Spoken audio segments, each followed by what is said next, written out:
Hello everyone. जैसा कि हमने पिछले वीडियो में सेट के कंसेप्ट को देखा और हम उसको कितने तरीके से रिप्रेजेंट कर सकते हैं, रोस्टर फॉर्म और सेट बिल्डर फॉर्म, इसके बारे में समझा। अब उसी कड़ी को आगे कंटिन्यू करते हैं और आज हम एक्सरसाइज से जुड़े हुए एग्जाम्पल और एक्सरसाइज दोनों समाप्त करेंगे। उसके पहले हम छोटा सा एक रिकॉल कर लेते हैं। हमने पिछले वीडियो में पढ़ा कि सेट क्या होता है। सेट एक वेल डिफाइंड कलेक्शन होता है ऑब्जेक्ट का। जैसे मैंने एग्जांपल दिया था कि कलेक्शन ऑफ 5 नेचुरल नंबर, मेरे लिए भी सेम है, आपके लिए भी सेम है। Collection of vowel in the English alphabet, यही AEIOU, यही मेरा आंसर भी होगा, यही आपका भी आंसर होगा। तो जब हम उन चीजों का कलेक्शन करते हैं जो वेल डिफाइंड होती है, उन सभी चीजों का कलेक्शन को ही हम सेट के फॉर्म में लिख सकते हैं। उसके बाद हमने सीखा सेट रिप्रेजेंट करने के दो तरीके होते हैं, एक होता है रोस्टर फॉर्म और दूसरा होता है set builder form. Roster form में जो कलेक्शन हम करते हैं वो डायरेक्टली कॉमा लगा के सारे कलेक्शन को लिख देते हैं। सेट बिल्डर फॉर्म में इसी कलेक्शन का हम थ्योरेटिकल फॉर्म लिखते हैं, जिसमें एक एग्जांपल देके समझा देता हूं मैं। जैसे ये कलेक्शन ऑफ 5 नेचुरल नंबर है, इसी को थ्योरेटिकल फॉर्म में कैसे लिखते हैं, x such that x is the first 5 natural number. ये x ऐसे हैं कि ये सारे x जो है वो पहले 5 नेचुरल नंबर है। ये सभी लोगों को हम x कह रहे हैं यहाँ पे। ये सारे x क्या है, फर्स्ट 5 नेचुरल नंबर। यहाँ से इस चैप्टर को हम आगे बढ़ाते हैं, एग्जाम्पल भी करेंगे और फर्स्ट एक्सरसाइज भी करेंगे। जैसा कि हमारे सामने फर्स्ट एग्जाम्पल है, write the solution set of the equation x square plus x minus 2 equal to 0 in the roster form. इस क्वेश्चन में हमको सोल्यूशन सेट लिखना है इस इक्वेशन का। सोल्यूशन सेट का मतलब बेसिकली 9th 10th में आपने सीखा कि इस इक्वेशन का सोल्यूशन निकालना मतलब x की वैल्यू निकालना है, और वो जो सोल्यूशन आएगा यानी वो जो x की वैल्यू आएगी उसको अपन को रोस्टर फॉर्म में लिखना है।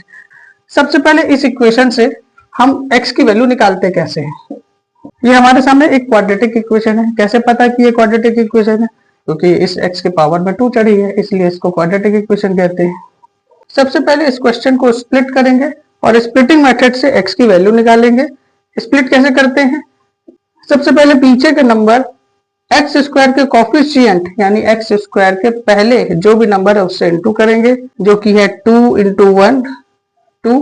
अब हम इस 2 को ऐसे दो नंबर पे तोड़ेंगे कि इन दोनों का आपस का इंटू 2 आए और इन दोनों नंबर का प्लस या फिर माइनस करने पर इस बीच वाले x के पहले वाला नंबर आए, और वो दो नंबर है 2 और 1। ये आपको सोचना पड़ेगा, पिछली क्लास में आप लोग सीख के आए होंगे। तो जैसे हमने 2 - 1 किया तो आया 1 यानी ये बीच का नंबर, और 2 × 1 किया तो ये 2 आया, यानी कि ये जो आपस में इंटू किए थे। उसके बाद ये दो नंबर को हम यहाँ पे लिख देंगे, साइन का भी इंटू और x का भी इंटू अंदर कर देंगे, जिससे ये वैल्यू आ जाएगी। उसके बाद दो दो करके कॉमन लेंगे, इन दो में x कॉमन आएगा, इसमें 2 बार x का इंटू है तो 1 x निकल गया तो 1 x बचा, इसमें 1 x निकल गया तो सिर्फ 2 बचा। इसी तरह इन दोनों में कॉमन कुछ नहीं है तो 1 कॉमन लेंगे और अंदर जो भी होगा एज इट इज लिख देंगे। अगर यहाँ पे माइनस है तो अंदर का साइन चेंज हो जाएगा।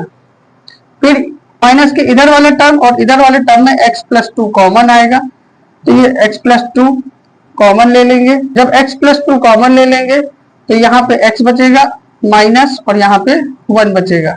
तो बेसिकली आप क्लास 10th में भी कर चुके होंगे।